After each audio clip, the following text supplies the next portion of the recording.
Jeffrey Tinez, who's an international corruption expert and ethics consultant. You're joining us from our Washington, D.C. studio now. And Jeffrey, a pretty guarded statement from FIFA there. Ironic, perhaps, that it is advocating transparency, yet what have we learned from this statement, if anything?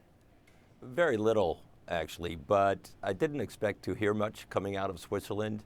I think it's a good sign that you had this collection of 5 or 6 major sponsors showing up and exercising their collective muscle, making it clear, in my opinion, that they need to see serious reform and not lip service.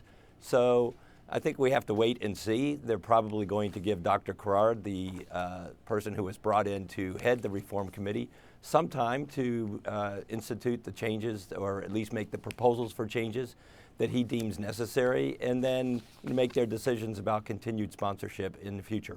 Now, the sponsors called for this meeting, but will anything change from FIFA's point of view? How much pressure can the sponsors actually put on FIFA? That's the million-dollar question, literally. It's the $100 million question.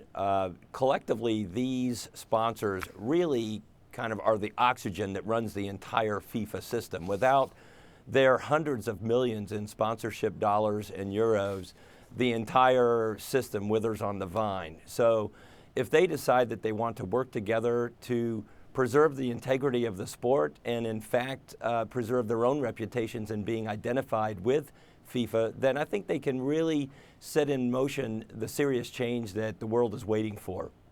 Now, from your point of view, are the reforms FIFA seems to be advocating likely to be enough to ease sponsor concerns?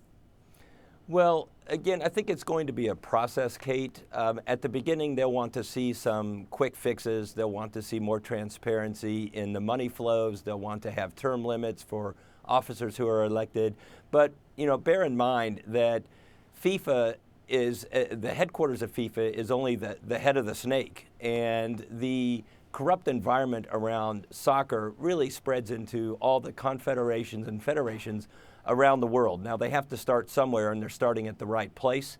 But we'll have to see, what reforms are actually proposed in the February meeting next year. And then the sponsors will probably decide at that point whether they want to continue or not.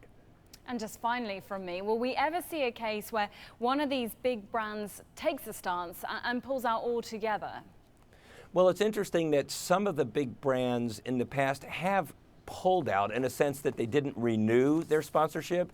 So you have the Emirates and you have Sony and you have Castrol. These were all major FIFA sponsors paying, on the order of $25 to $50 million a year to have that coveted category as a FIFA partner. They decided not to renew. So in a sense, they have pulled out. And I think that's also set off the alarm bells in Switzerland that they don't want this to continue. They have to reach out to the remaining sponsors, some of whom have longer term commitments. Those of Visa and Coke and Adidas go into 2018, 2022, and even beyond. So they need to send them very clear signals that the reforms that are being demanded will in fact be delivered. There is a risk that they could pull out. All right, this story goes on and on, doesn't it? Jeffrey Tinez, thank you so much for joining us from Washington. My pleasure, Kate. Thank you.